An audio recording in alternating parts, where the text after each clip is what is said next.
For all your pastry, bakery and quality food, CK Restaurant is the only place to be. We do catering for birthdays, weddings and all related services. We have all kinds of local foods, American, European and even beyond.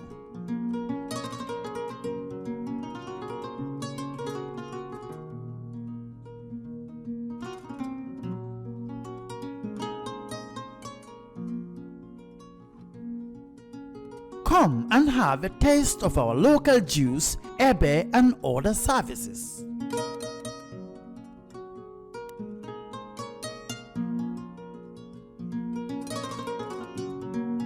At CK Restaurant, customer satisfaction is our priority.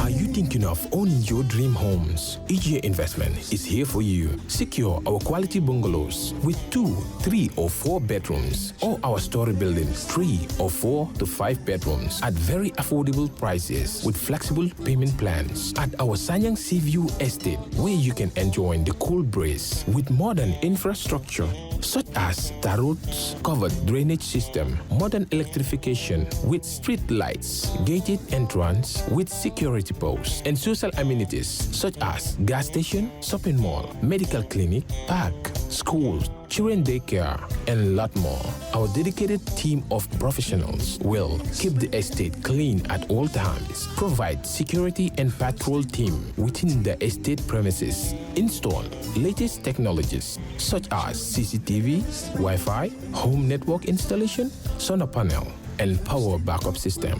Also, check out for our additional home facilities and interior design service such as premium tiling, wall plaster, home landscape, fingerprint home lock, and a lot more. Visit our office at Senegambia Kololi Highway and get a free site visit tour, or contact us on 4464838. WhatsApp us on 3259220. Or you can visit our Facebook page or Instagram on EJ Investments. EJ Investments, we are first in properties.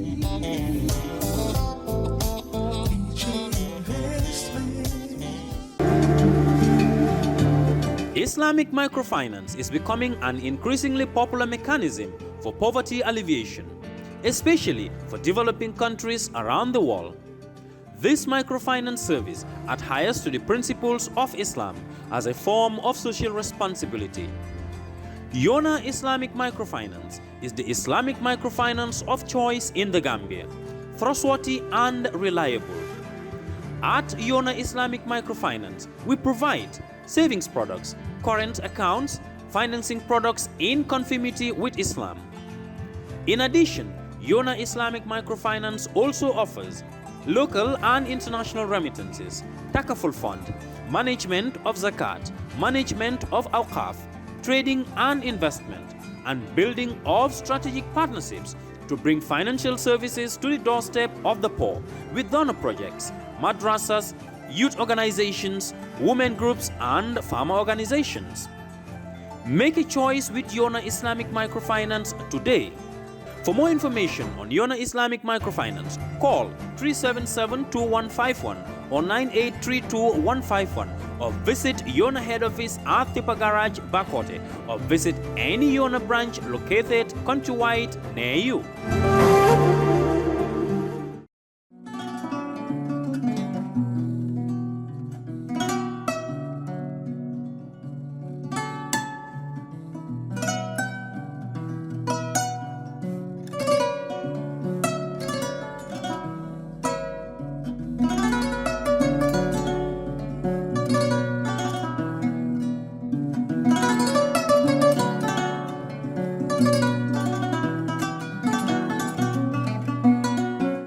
Hello and welcome to this special interview. With me this evening, I have Mr. Yankuba Dibba. Yankuba is the CEO of Gambia OIC Secretariat. Mr. Dibba, welcome to Kerr Fatou for the first time. Thank you very much, Madam Toure. It's a pleasure to be here. And this is going to be our final interview for the year. So I'm so excited to have you here. Lucky I am. You know, it's the end of the year, and this is going to be the last interview for this for the season. Yeah. And I'm happy that we having you to talk about this very important project, the OIC.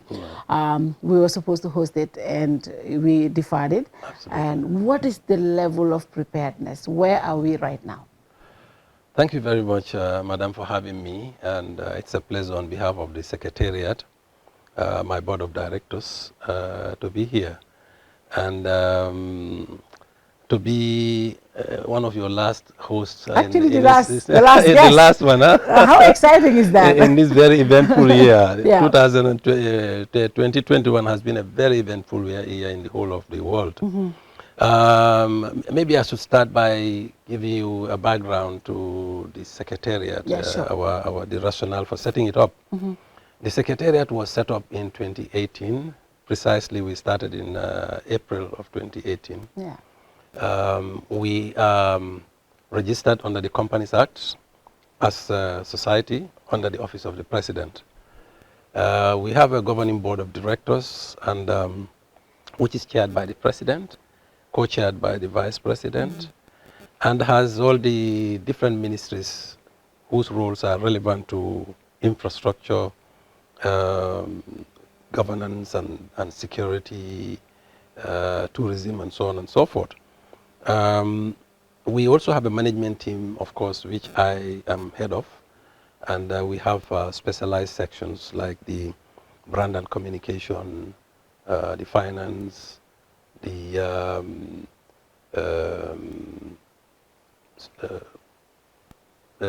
finance, brand and communication, You have the project administration okay. and project department. Yeah.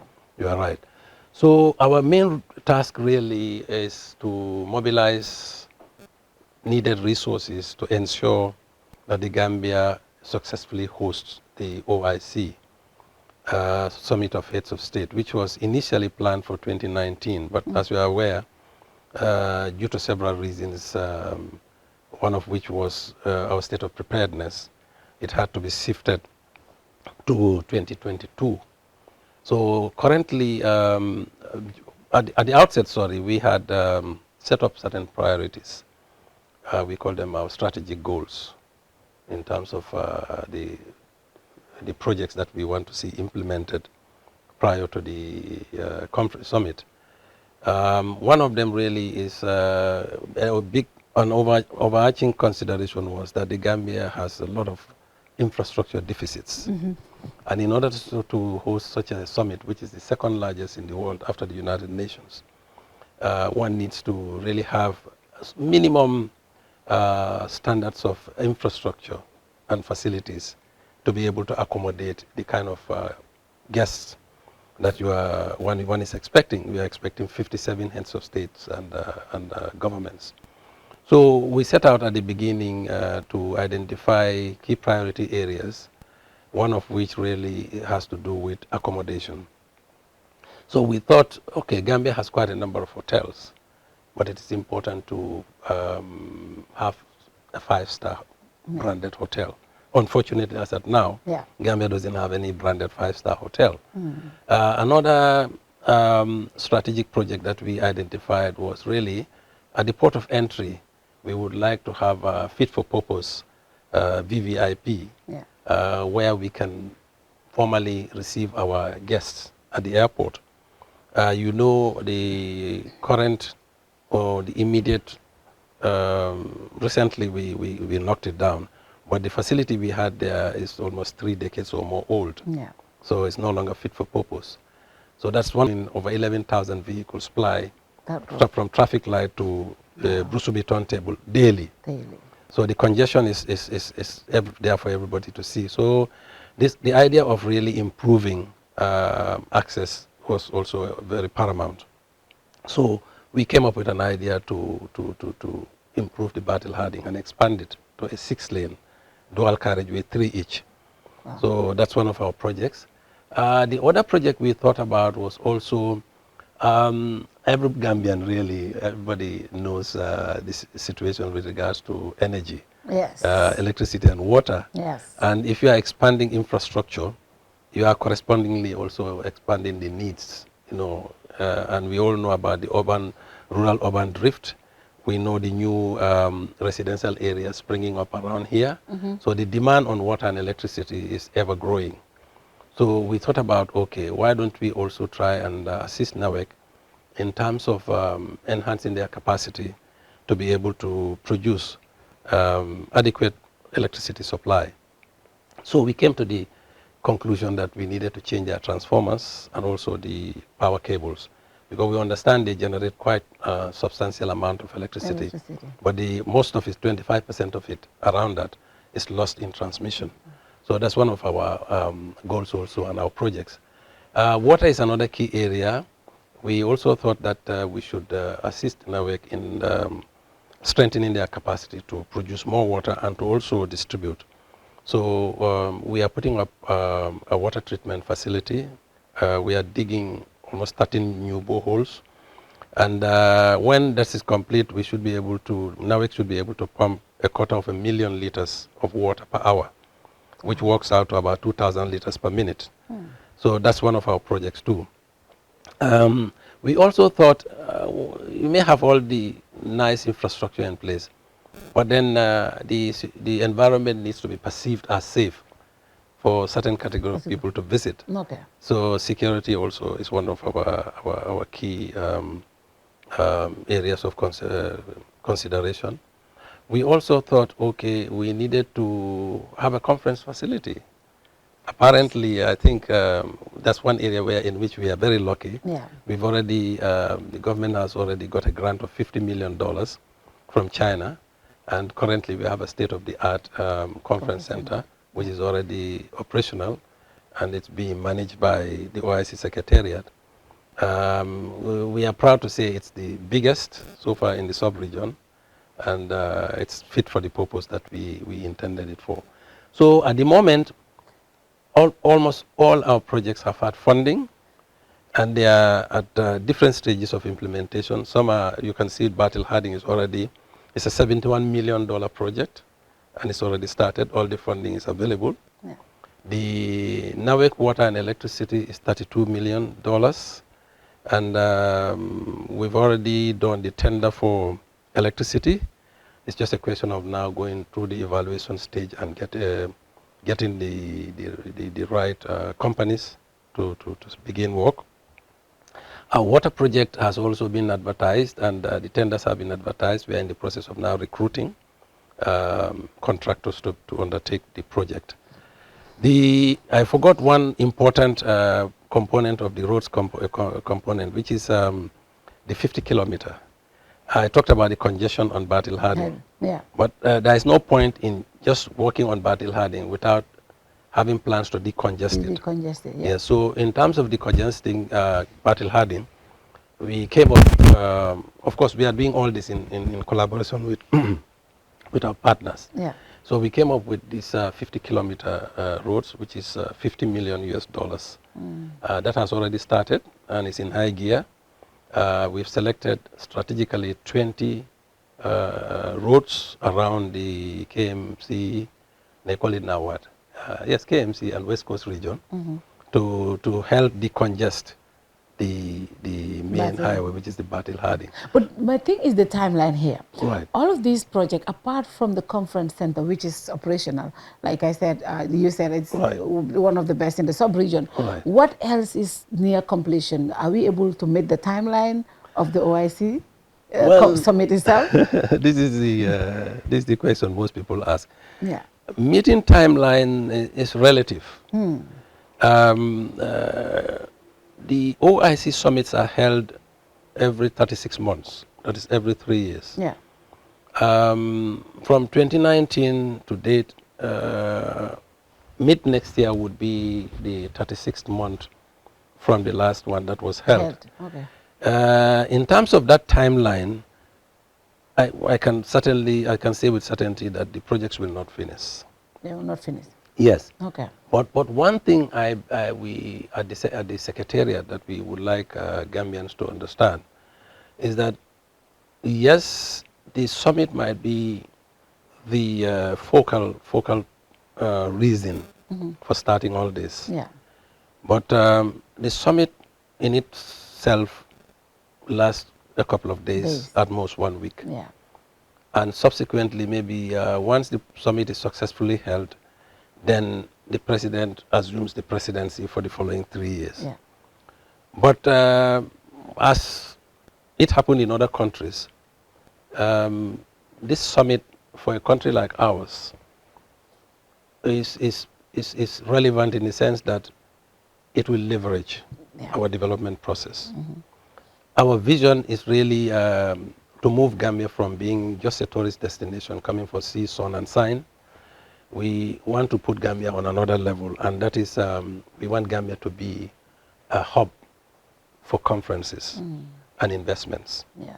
So you cannot really attract reasonable conferences or good conferences and investments if you do not have the right facilities, like energy, facilities, roads, hotels, and so on. Yeah. So yes, we want Gambians to understand that the conference will take place, but this is subject to negotiations, because I don't want to name any country, but a neighboring country of ours, which was the first country to host it, had to postpone it 2 or 3 times. So it is, a precedent has already been set. So it is not unusual for countries to say we want to defer based on our state of preparedness. So there's usually an arrangement with the General Secretariat in Jeddah, which is overseeing the entire global OIC programs, to periodically visit countries that have been identified to host. We call it the OTA. They call it the Organizational and Technical Assessment Mission. So we are expecting this OTA mission anytime in the Gambia to come and see, to come and gauge our level of preparedness. So once that is done, the good thing is all our projects have started. Good. So unlike a couple of months ago, we would be saying we are planning, we are planning, we are planning. Now we are saying we are doing, we are doing, we are doing. So we hope when they come, they would be able to establish some level of attainment, a movement towards the attainment of our goals. And that would then provide some room for negotiation at the highest level, because the decision to hold summits and when to hold them rests with the heads of states and governments. So we kind of facilitate, we provide the technical inputs, and then they decide when the summit will be held. So that's a matter at that moment we cannot decide. That has to rest on the soldiers of our principles. But we are confident now that when they come, at least there would be ample demonstration of Gambia's willingness and drive towards making sure that we hold a successful summit. Like you said, summits last for a week or so. Yes, a lot of income comes in because you have more than 57 heads of state coming in. There's a lot of, it boosts the economy. But the larger part of having summits in your country is to develop your infrastructure.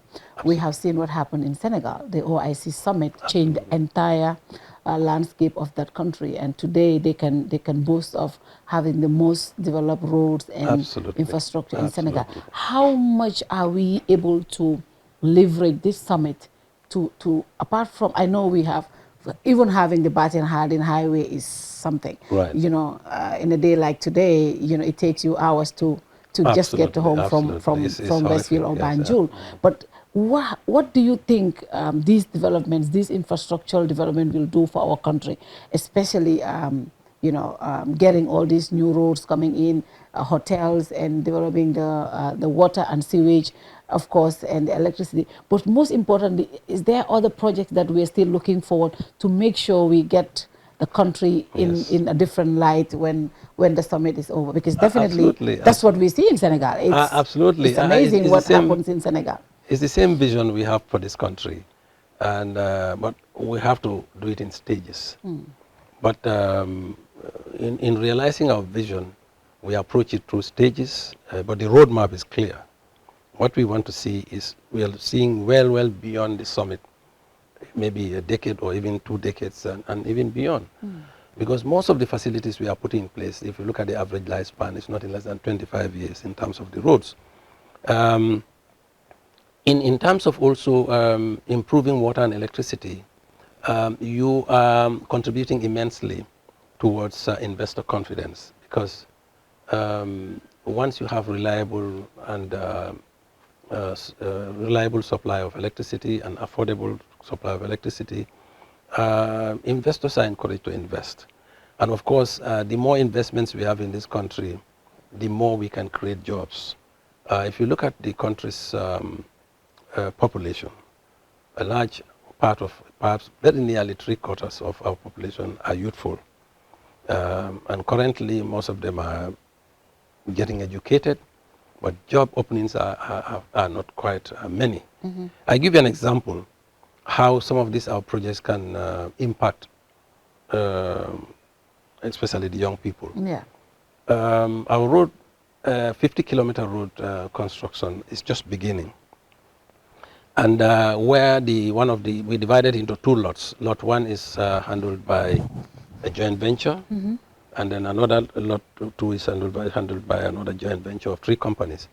Lot 2, which covers the West Coast region, is headquartered in Burfoot. If you go there now, you find nothing less than 150 young people, who are employed, and 25% of these are young girls. Wow. So we had some testimonies from some of them. Our brand and communication was there, had a chat with them, and some of them they are so visionary. They are saying, look, we are here, apart from the money we earn, which we never used to have, we are now able to learn skills. Yeah. We are acquiring skills. And beyond that, they are saying, we as girls, we are even thinking of having our own kind of company, so that at the end of this project, we can establish our own company and venture into contracts where they can now do masonry. They are learning masonry, they are learning iron bending, they are learning to operate heavy machinery, road equipment, road building equipment. So these are all contributions towards the employment market. And we can cite another example also. The hotel we are building is going to be managed by Radisson Blu. Wow. And it's going to be 400 bedrooms Wow. with 50 presidential suites and 10 royal suites. That's So imagine now, throughout the Gambians construction will be- process, Yeah. how many people do you think will work there as laborers? How many skilled laborers? How much of the capacity would we transfer in terms of knowledge transfer from some of the engineers? Because one thing I must hasten to say, one condition precedent for all our projects is that no outside company will have our contracts if you do not have a local counterpart. I was going to come to that, Yes, because so that- in as much as all of this Yes. money comes here, if we give these contracts to foreign companies, Yes. what stays in the country? So that's a condition in our tenders. In every tender we float, we indicate that external, because we know they are not at the same level of capacity. So obviously, if you just leave it open, outside companies will come and then they will win all these things at the detriment of ours. Some of these things, our funds are not grants; they are loans, Yeah. and we have to pay. Yeah. So we make it conditional that they must partner with Gambians. So that's one way that we retain some of the funds. The other thing is long term. Capacity building is also a component that anyone who comes, you must employ most of your, in fact, as far as unskilled labor is concerned, you cannot bring any unskilled person in the country. All that has to be Gambian. And you have to have a level of Gambians, skilled Gambians within your workforce also. That way there is this cross-fertilization of knowledge. They learn from us, we learn from them, and at the end of the day, we are also not only building capacity, but we are also giving our companies a trajectory, so that in future, when tenders are floated, they can always count on the experiences that they have had. So that's one example. You go to the hotel, as I said, during the construction, imagine how many young Gambians will be involved. When the hotel is finally complete, how many people will work in the room service? How many people will work in the electricity section? bar section, room service, so many sections. And not only that, the supplies. Imagine hotels run on supplies. Yeah. And most of these supplies, and now people are health conscious. A lot of the clients will ask for organic things. And Gambia, we have abundance of organic food stuff. Yeah. So that will be another opening for our vendors to be able to supply the hotels. So you can go on and on and on. And as a secretariat, we also felt we needed to have a corporate social component of whatever we are doing. Currently, we are trying to mobilize funding to be able to directly impact young people and women. For instance, in the area of road construction, we are thinking of getting funding to capacitize young people, where they can be trained in things like pavement block making. And, you know, once they have the skills, they have access to maybe financing, they should be able to take on local contracts. Yeah. You go to Europe, you see most of their roads are built on pavement blocks. These are things that we can do. You are building your house, you can bring Gambians, young people to come and do all your pavement blocks for you. So that's one thing we are thinking about. We are also thinking in the area of water and electricity to build capacities among young people in electricity and water. These are portable skills. They can either find job with NAWEC or they can move out and then be self-employed. So those are all the considerations we are making. And we also felt the women constitute almost 52% of the population. And most of the people whose livelihoods will be disrupted by this construction work will be women. Yeah. So I'm glad to say we are also considering, in fact, we are building capacity right now. We've just graduated about 35 young Gambians. You know, we did this in collaboration with our research and social research and statistical section of the OIC based in Turkey. We graduated 35 young Gambians in the area of entrepreneurship and business management. We are hoping that we should be able to raise some financing to be able to give them seed money so that they can go on to do their own thing. Yeah. Some of the women whose livelihoods will be disrupted also, we hope that we can also capacitize them. The one we did is a training of trainers. We hope to be able to roll it out, scale it up, get more and more people trained, more and more young people and women, and provide them seed capital to be able to start their own businesses. Okay. So all these are considerations. So essentially the role of the secretariat is to mobilize needed resources. Number one, identify key areas, mobilize needed resources. Once the resources are available, we do not have the capacity to implement. We give it to the relevant government or private agencies to execute. For instance, for all the road projects, the executing agency is the National Roads Authority. Yeah. For all the water and electricity, NAWEC is the executing agency. For our project at the airport, which is the VVIP, which is a $10 million project, the executing agency is the Gambia Civil Aviation. So our security projects are also being executed by the police. You know, and so on and so forth. Yeah. So that's the way. The exciting thing for me in all of this conversation is how the OIC's direction is to empower women. I've heard you say at the construction site in Buford, you have young women working there. You also talk about looking for funds to empower these women that are affected with, you know, why that? Why is that the focus? Why is that important to the secretariat, especially under your leadership? Well, this is very, very important, because if you are familiar with population dynamics, you would understand that there are what we call biases. Yeah. The biases can be social, they can be capacity, they can be political, they can be educational, they can be socioeconomic. Women, by virtue of our circumstances, they are relatively a bit less endowed than the men. Yeah. Even though their contribution to national development is far more than what the men do. But classical models of evaluating contribution to GDP is all based on areas that are mainly male-dominated. So even though women significantly in terms of the population, they are generally more, and they carry on more, because if I say I'm going to work, my wife equally works. Yeah. But that does not preclude the fact that when she gets home, she has to do the cooking, she has to and look all after the stuff. kids, Yeah. and so on and so forth. So we, in order to correct some of those imbalances, in order to address some of those biases, sometimes development efforts must be deliberately skewed towards them to be able to bring them up.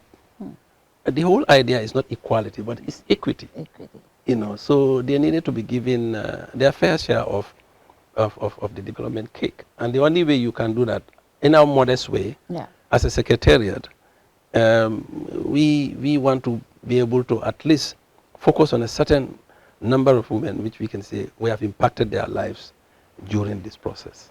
So that's the whole rationale behind. That's exciting and Right. interesting. We hope so many other Right. agencies and development groups will think like this. Because Right. if you develop the women, you know, the nation develops. Absolutely, And I think it's absolutely, important to absolutely, have that absolutely. direction. But let's talk about the projects. I know all of the projects have started. We know the timeline, like we discussed earlier, Right. so things might change. But the greater goal here is to have the country develop. Absolutely, And that is the most important. absolutely. But you know, for us as a country, our main problem is maintenance. You know, we have all these roads coming up. We have this big hotel coming. We're developing the airport VIP and, you know, the water and electricity component as well. But as a country, our problem is having proper facilities. You know, are we going to have the normal roads that they build and in just 1 year, 2 years, you start seeing the roads chipping off and then we don't have value for money? Yeah, right. What role is the Secretariat playing to make sure that the contract that we sign, the money that the value of the contract that we sign is what we have on the ground? And also the maintenance part. Right. How effective is that going to be? Okay, let me attempt to respond in two stages. Stage one, Yeah. regarding our projects. The reason why people have been saying OIC has been talking about these roads for a long time. And we still One thing was limited. unlocking the funds. Yeah. But even when the funds are unlocked, or even in unlocking the funds, there are due processes that you have to follow. Yeah.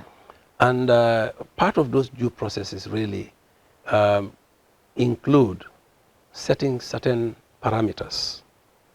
In a tender, you have to specifically highlight everything that you want, including the quality of works, including the durability, including the substances. I tell you, it is such a detailed, I'm not an engineer, but having worked on these projects, I'm beginning to appreciate why certain things take time.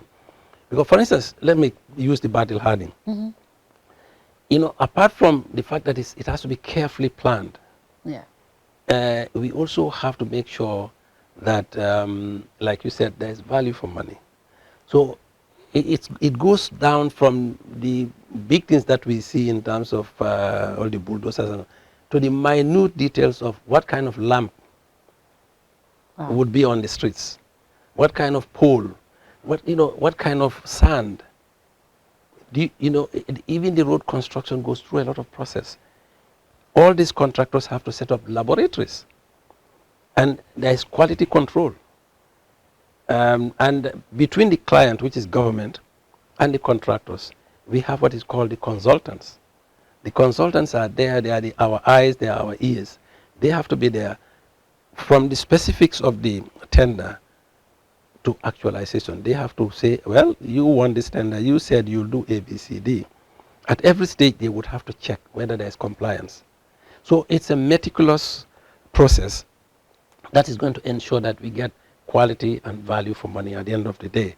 And I can assure you, these roads are going to be different because all our roads are going to be bitumen, they are going to be tar roads, they are going to have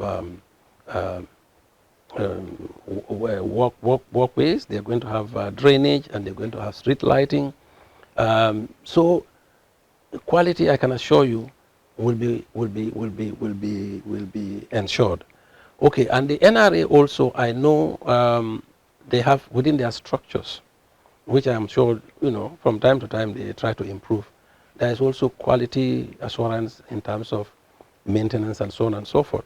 But coming to the broader infrastructural field, yes, we all agree, we say we do not normally have the maintenance culture, especially when it comes to public facilities. Yeah. It is shameful to, when you see how much investments we put in this. Yeah. And then 6 months down the Down ladder, road, you cannot I mean, even be, you know, yeah. you go there, I mean, it's totally a different story. I believe recently, I understand government is working on what they call Maintenance Services Agency. Government is about to set up a whole new agency whose responsibility will be to make sure public facilities are maintained and are well cared for.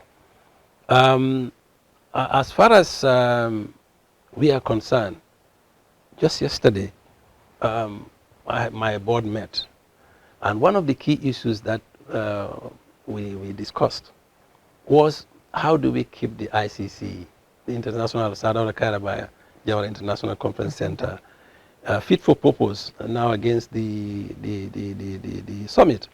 So these are some of the challenges. We know the capacity may not be here or may be limited, but I think it behoves on everybody who is given that responsibility to treat public premises, public facilities as we would for our own, houses. That carefree attitude should stop. And I believe really all the regulations are in place. People have been appointed to do the cleaning. People have appointed to supervise. So what I think we need to emphasize now is to get the population to reorient ourselves. Yeah. And everybody should see public facility as their own, because these are loans. And when we pay, every taxpayer, everybody in the country pays. Yes, yeah. So I think this is a major concern, but I think it's becoming more and more apparent that it needs to be done, and government, I think, deliberately is taking steps to make sure that as far as public facilities are concerned, that there's an agency whose responsibility will be mainly to make sure that once we invest in these facilities, they should be kept at optimal levels of utility at all times.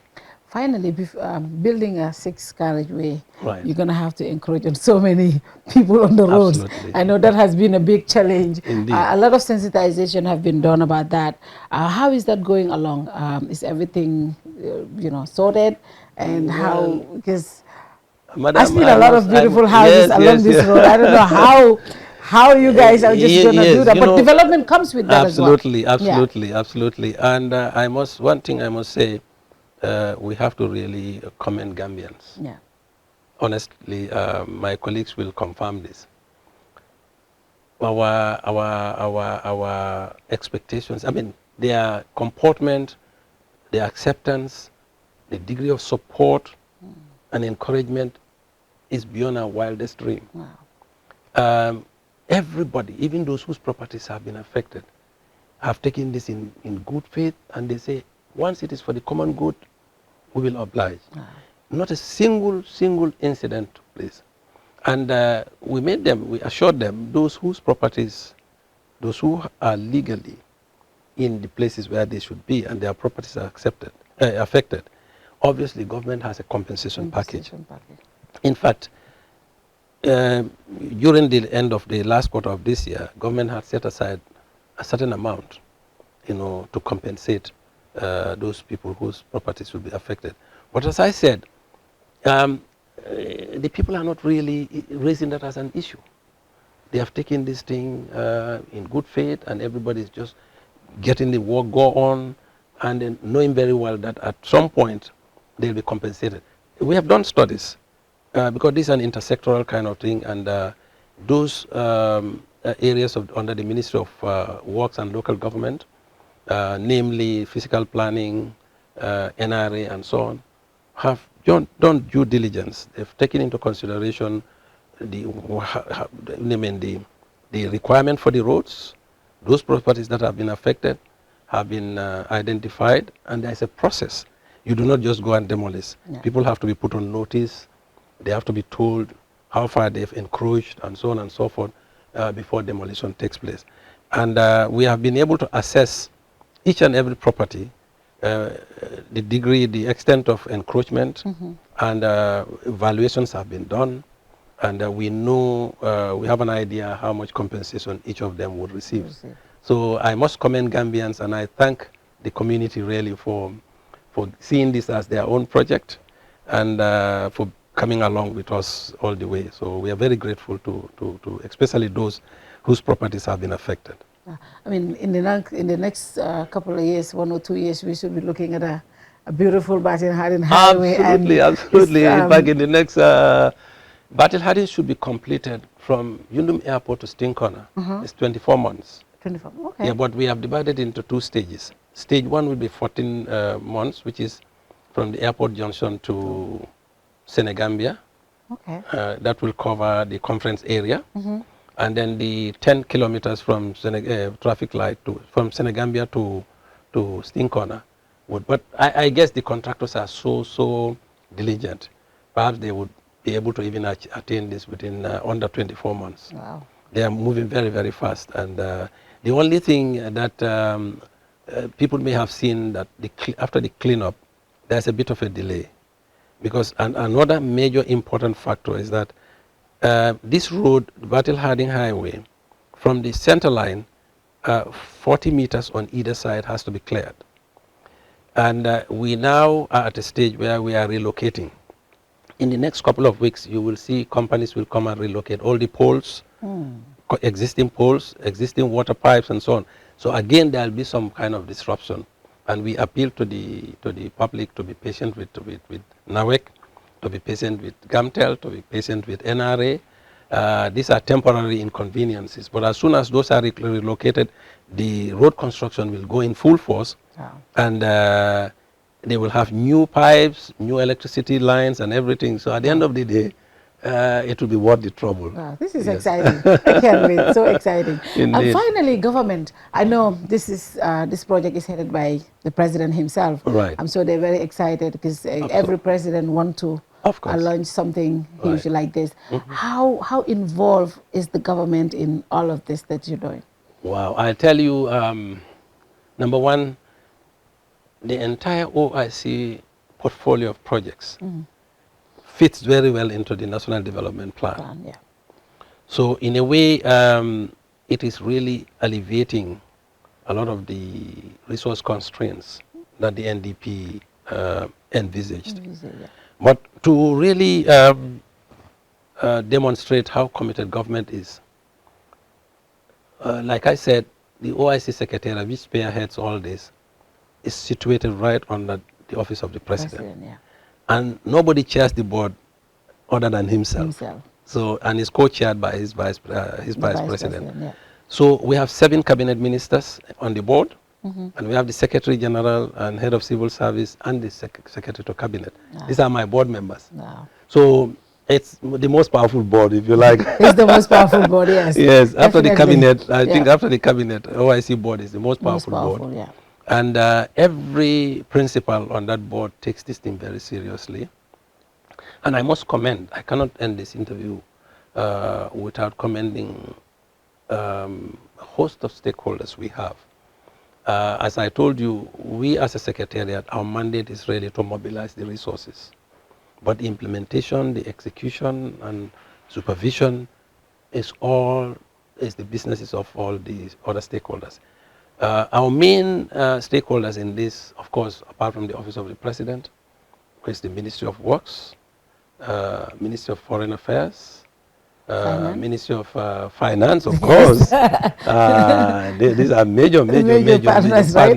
And Ministry of Local Government and Lands. But on my board, apart from these 4 ministers I said, the Minister of Interior is a board member, the Minister of Tourism is a board member, the Minister of Justice is a board member. Apart from that, no partner is of a lesser value. But these are the primary, or we also have the secondary stakeholders. And at every level, we are enjoying support. And above all, the community members. They are the ones suffering. They are the ones whose properties are being demolished. They are the ones whose livelihoods are being disrupted. all in the name of development, and we commend them for that. We thank them very much for that. Thank you very much, Yankuba. And what's your New Year's message to the OIC Secretariat and the entire Gambia? I must say, on behalf of the Secretariat, we're very excited that the country will witness significant facelift within the next year, 2022. But it comes with a price, and the price is, like I said, there would be disruption to people's normal routines, because when the road works start, there will be a lot of diversions here and there, a lot of inconveniences.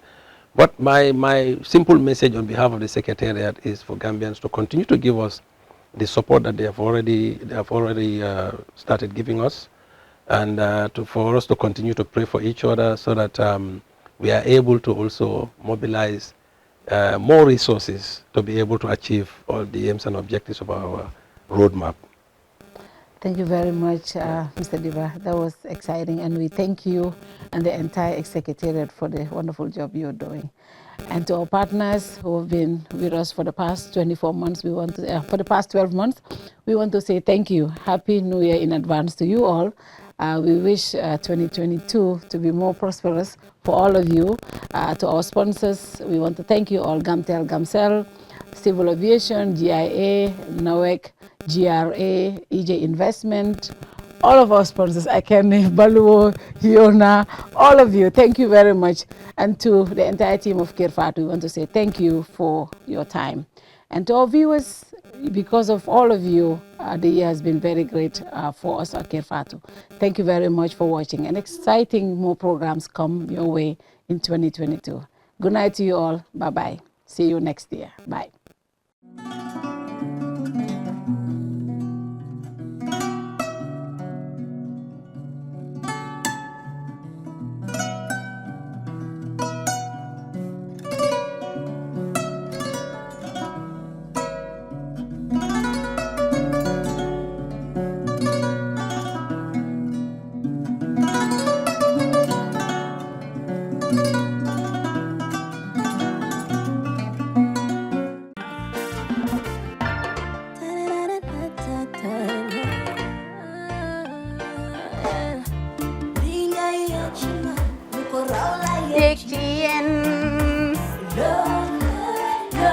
Love like fire.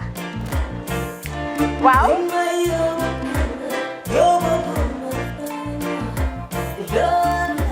Love like fire. Xam ngeen rek affaire bi xam ngeen fan la? Skincare la. 2020 lañ wax de. Waaw. Fii nag mooy Kerr fan, Kerr Zero Tache. Perfect skin. Skincare saa su ne rek niñ ko dee defee rek. Loo lañ soxlaati rek. Maanaam bu ngeen am problème ci seen skin, yéen xam ngeen fan la. Fii ngeen di ñëw. Suma xarit yeeg am di jàmm yi nga xam ne taas daf lañ sonaloon, xam nga doon xeesal bel la ka xum. Éneew ma lañ ko nag, waaye just in case, comme ni ko gars yi di waxee rek, en cas, just in case loolu xew. Xam ngeen fi ngeen di ñëw, Skincare Plus, si yu baax rek la ñoo dox nag, ay baax rek. Fu ne la ñoo dem ci réew mi di lañ indi rek nag products yu baax. Du Paris, du Italie, du USA, du fi mu nekk nii sax boole nañ ci nag Sweden. Fu nekk lañ leen a indi les products. Bu dee tamit nag da nga ñuul rek ñu lay jamaa, natural beauty, that melanin dripping, we do have stuff for you as well. Emuñ si skincare products rek, ñu ngi ci cuub yi tamit. Fu ne la ñoo jaar. In fact sax, last commercial bi ñu defoon waxuñ leen woon ne dañoo dox ci ay kawar 9A grade rek nag. Waaw. We do have bundles as well. Hair. Si lu ne la ñoo dox. Ñun ñu ngi ci rafetal jigéen rek, luy taaral jigéen rek. Waaw. Boo leen di tukki tamit, bëggoon rek classic suitcase, ñu dañoo dox ci ay Samsonite. Duñ dee indi any brand of suitcases though other than Samsonite. Comme li ma dee wax rek, boo eggee airport, dëri Samsonite dafa am nuñ laa xoolee. Waaw. Ngeen de lan nag, waaw. Skin, ci moom la ñu gën a xamee nag skincare products, ci moom la ñu gën a xamee, ñu ngi dox tamit bentee tamit si ay dàlla.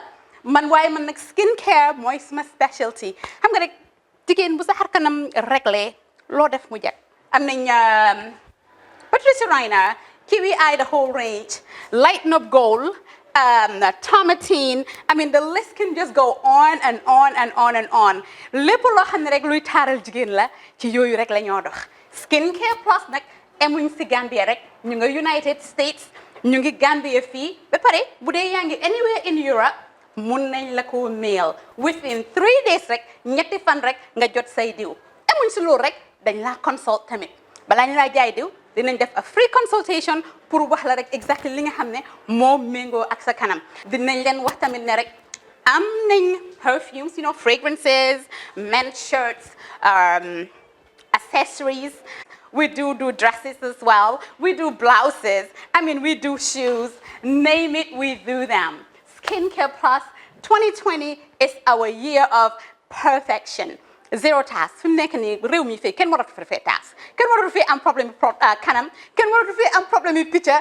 Boo ko amee dafa fekk ne rek ñëwuloo ci place bi fii. Love, love, love like fire. Bring my yoba guma fire. Love, love, love, love like fire.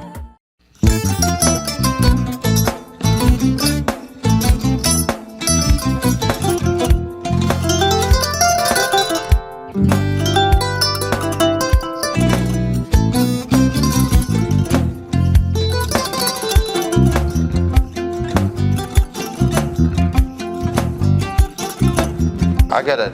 Mbijan aganyani. Albaka. Mbaka important. Yo, nga transfer la sto. Ya transfer la sto. Ha, code nyingi. Okay.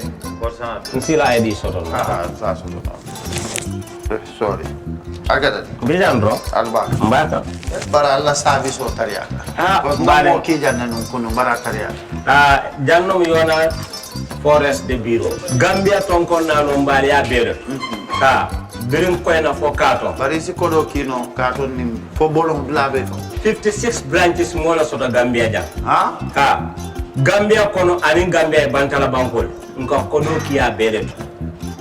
Kodo sifa fo falindiro fo nyaadi lafta memmen na kodi to poto nin kodi maraw. Jannam number 1 ti nyonta. Andum fana nata anoda enterprise sotale. Wolam nyindi ko domorol fana kol fana be firale le dadi ma ni domorol ni fana beteat. Gambia dawda yalo ngam fa kendol sotale je. Wo moy o diat. Apelenta baraka ba. Ni lafta nyelen kendol e bina. Yalo bu kanyi la ko la baraka ba. Yalo ndel chosano lo. Abaraka.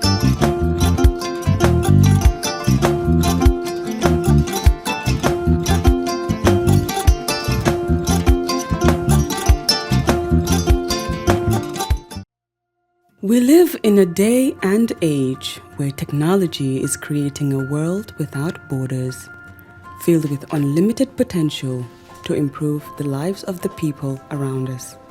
Innovarex Global Health ushers in a new way of leveling the playing field with increased access to quality healthcare services delivered at your doorstep.